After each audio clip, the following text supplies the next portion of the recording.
ये कारआमद नहीं है जिंदगी के लिए, किसी की भी जिंदगी के लिए ये काम कारआमद नहीं है।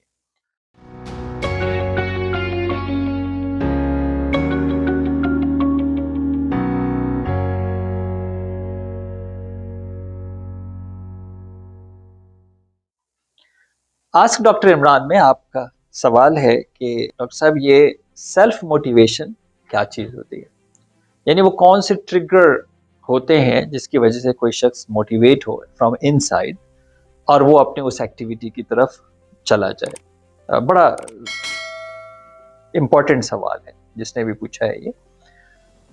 देखिए, हमें कोई जो भी कुछ करना है उसके पीछे कुछ स्टेप्स हैं।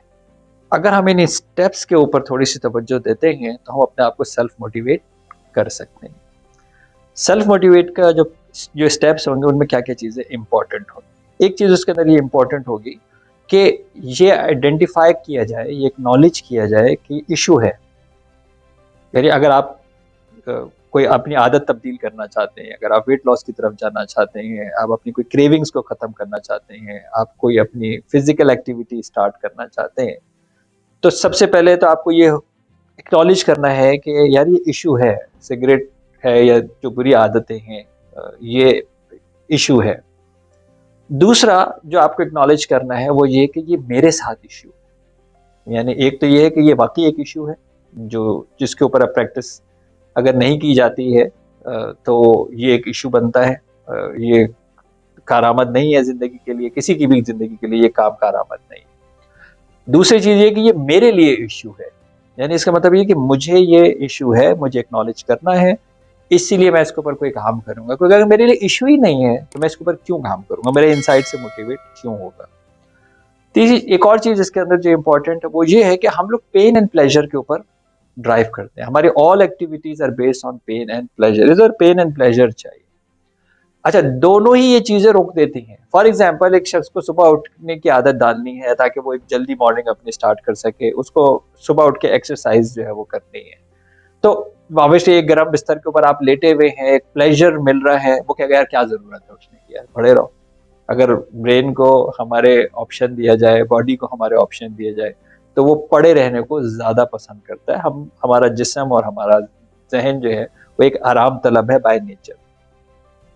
दूसरी तरफ अगर मैं ये एक्सरसाइज करूँगा तो ऑब्वियसली मेरे मसल्स के अंदर पेन होगा, वो जो कि स्ट्रेच होगा तभी वो रिपेयर होगा, उससे जो है वो दर्द होगा। और मैंने एक दफ़ा अटेम्प्ट किया था और अब ये दर्द हो रहा है तो वो मुझे उठने नहीं देगा। यानी ना पेन मुझे उठने दे रहा है, ना मुझे प्लेज़र मुझे उठने दे रहा है। तो ये मुझे एक्नॉलेज करना है कि जब मैं ये चेंज की तरफ जाऊँगा, जब मैं इस स्टेप्स की तरफ जाऊँगा तो I have to face this pain and pleasure.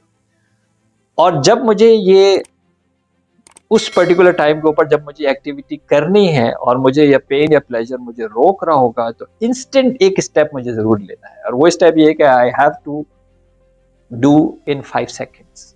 1 2 3 4 5 मुझे उठ के जरूर बैठना है और मुझे फिर डिसाइड करना है कि मुझे क्या करना है, ये क्या नहीं करना, लेकिन मुझे उठना जरूर है। ये डिसीजन 5 सेकेंड्स का ही है कि मैंने जो स्टेप सेट किए हैं इसके ऊपर मुझे इंस्टेंट 1 2 3 4 5 सेकेंड्स के अंदर ये एक्ट करना है towards what I want to do. फिर इसके लिए ज़ाहिर है मेरे पास एक प्लान होना चाहिए, एक स्ट्रक्चर्ड प्लान होना चाहिए, एक स्टेप्स होने चाहिए, एक स्ट्रैटेजी होनी चाहिए। क्योंकि अगर मेरे पास ये स्ट्रैटेजी नहीं है, मेरे पास अगर ये प्लान नहीं है, तो फिर मैं क्यों करूँगा? मेरे पास कोई अंदर ऐसा कोई ट्रिगर नहीं आएगा जिसकी वज़ह से मैं ये करूँगा, क्योंकि अगर मेरे पास कोई प्लान ही नहीं है, अगर मुझे इसको नहीं बताऊँगा कि क्या करना है, तो ये क्यों मुझे उसकी तरफ जो है वो ट्रिगर करेगा? And the last thing which is very, very important, why should I do that? इससे मुझे हासिल क्या होगा? जो भी मैं जिसके लिए मैं मोटिवेट होना चाहता हूँ, चाहे वो रिलेशनशिप के लिए हो, चाहे वो आपकी फाइनेंस के लिए हो, चाहे वो आपके फिजिकल हो, जो भी आपने अपने लिए बनाना चाहते हो, गोल्स बनाना चाहते हो, इससे मुझे हासिल क्या होगा? क्योंकि अगर मुझे वो हासिल अट्रैक्टिव नहीं है, तो फिर मैं क्यों मोटिवेट हूँ, राइट? उस हासिल को मुझे कंप्लीट ड्रॉ करना है, कंप्लीट बेस्ड ऑन 5 सेंसेस मुझे ड्रॉ करना है। अगर आप फिजिकल ड्रॉ करते हैं तो भी बहुत अच्छी बात है, अदरवाइज यहाँ पे आप ड्रॉ करेंगे यानी विजुअलाइज करेंगे उसको, उसको इमेजिन करेंगे कि वो जब मैं ये हासिल कर लूंगा तो ये क्या होगा, how will I look different, how will people gonna say about me, how I am gonna feel, अगर ये पिक्चर इतनी क्लियर यहाँ पे नहीं है, remember imagination is way powerful than your will power. तो विल पावर से जो दो चार चीजें करने के बाद आप रुक जाते हैं, इसलिए कि उसके पीछे जो इंटेंस इमेजिनेशन है वो नहीं है।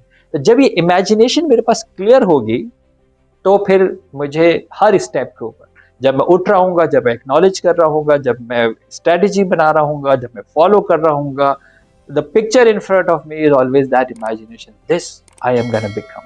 This I am becoming. This is the process where I am going.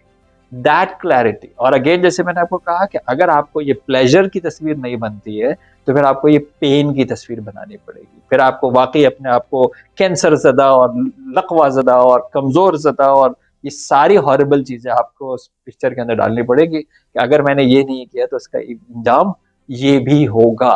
क्योंकि हमने जैसे कहा कि either we drive for the pleasure और the avoidance of pain. Ideally आप अपने प्लेजर ही की पिक्चर बनाइए, लेकिन अगर आपको लगता है कि ये मोटिवेटिंग इनफ नहीं है, तो फिर ये पिक्चर आपकी पेन की भी होनी चाहिए, जो ultimate picture, so that it will move you, it will push you कि जी मुझे इस बात के ऊपर मुझे मूव करना है। So those are some of the steps. अगर आप इन चीज़ों को मद्देनजर रखते हैं, तो आप अपने लिए ये मोटिवेटिंग फैक्टर्स, ट्रिगर्स बना सकते हैं।